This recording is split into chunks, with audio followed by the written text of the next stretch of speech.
Assalamualaikum everyone, welcome to Vocabgram. Daily vocabulary word is underestimate. It was a request by English with Khan and English with Khan. Here's your lesson. Underestimate is a verb and it means to guess that something is less than it really is.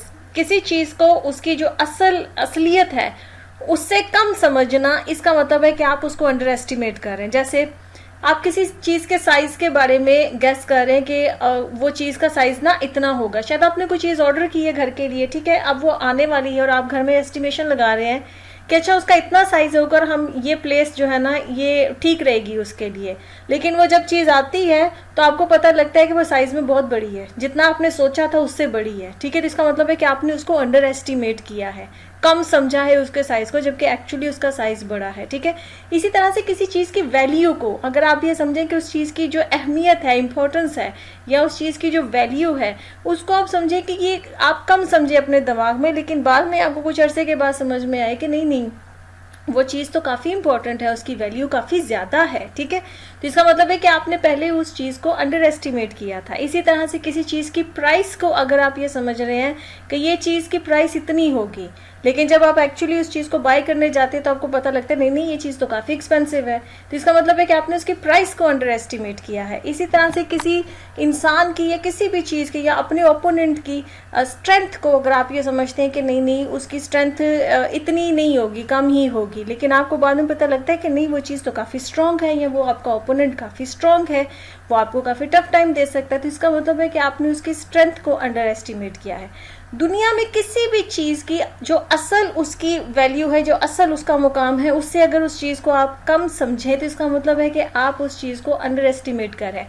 इसका opposite होता है over estimate करना. Over estimate करने का मतलब ये होता है, इसका ऑपोजिट मीनिंग है कि किसी चीज़ की वैल्यू कम है या किसी चीज़ का मुकाम कम है, लेकिन आप उसको ज़्यादा समझ रहे हैं, तो इसका मतलब है कि आपने ओवर एस्टिमेट किया है. अगर किसी चीज़ की वर्थ जितनी है उससे उसको आप कम अपने दिमाग में सोचें, समझें, उसको गेस करें, तो इसका मतलब आप उसको अंडर एस्टिमेट कर रहे हैं.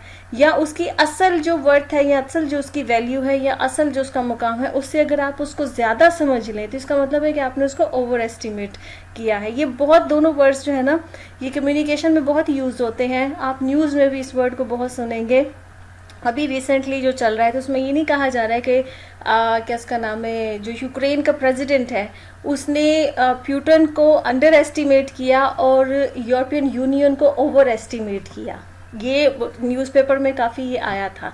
इसका मतलब ये है कि उसने प्यूटन को कि प्यूटन कर सकता है अटैक, उसने इस बात को अंडर एस्टिमेट किया कि नहीं वो नहीं करेगा, जबकि हो गया. ठीक है, इसी तरह से उसने यूरोपियन यूनियन को ओवर एस्टिमेट किया कि जितनी सपोर्ट वो समझ रहा था कि यूरोपियन यूनियन या नेटो मुझे देगा तो उतना उसको वो सपोर्ट नहीं मिली है. तो इसका मतलब है कि उसने उसको ओवर एस्टिमेट किया. ठीक है, तो ये एक बड़ी अच्छी एग्जांपल है आपको ये समझने के लिए, अंडर एस्टिमेट और ओवर एस्टिमेट के लिए. ठीक है, आई होप कि आपको मतलब समझ में आ गया. Let's see some examples. Our first example is don't underestimate the amount of effort you will have to put in to get this job done. कोई काम है, उसको काम को करने के लिए जितनी एफर्ट, जितनी मेहनत चाहिए, एक इंसान अगर ये सोच रहा है कि नहीं कम मेहनत में हो जाएगा ये काम, तो इसका मतलब है कि वो अंडर एस्टिमेट कर रहा है, इसमें एफर्ट ज़्यादा लगेगी, इतनी आसानी से ये काम नहीं होगा. ठीक है, second example is we lost this match because we underestimated the other team. ठीक है, कोई टीम का कैप्टन जो ना मैच हारने के बाद ये कह रहा है कि हमने ये मैच इसलिए हारा क्योंकि हमने दूसरी टीम को अंडर एस्टिमेट कर लिया. मतलब कि हमें लगा कि वो उनका स्किल लेवल इतना अच्छा नहीं है और या वो इतनी स्ट्रॉन्ग टीम नहीं है, तो हम उनको अच्छी आराम से उनको हरा देंगे, उनको डिफीट दे देंगे. बट जब मैच हुआ एक्चुअल में तो पता लगा कि नहीं, उनका स्किल लेवल भी काफ़ी पॉलिश्ड है और उनकी टीम की स्ट्रेंथ भी काफ़ी अच्छी है, तो हम उनको नहीं हरा सके. ठीक है, तो हमने इसका मतलब है कि उस टीम को अंडर एस्टिमेट कर लिया. A third example is you are underestimating your artwork and selling it at a low price. किसी आर्टिस्ट को कहा जा रहा है कि तुम अपने जो भी तुम्हारा आर्ट वर्क है तुम उसको अंडर एस्टिमेट कर रही हो और उसको कम कीमत पे बेच रही हो, जबकि तुम्हारा आर्ट वर्क कितना अच्छा है कि तुम इसको ज़्यादा अच्छी कीमत पे जो है बेच सकते हो. Okay friends, the lesson has come to the end. I hope this lesson was useful for you. If you like this lesson, kindly subscribe to my channel, share this video. I'll see you next lesson. Allah Hafiz.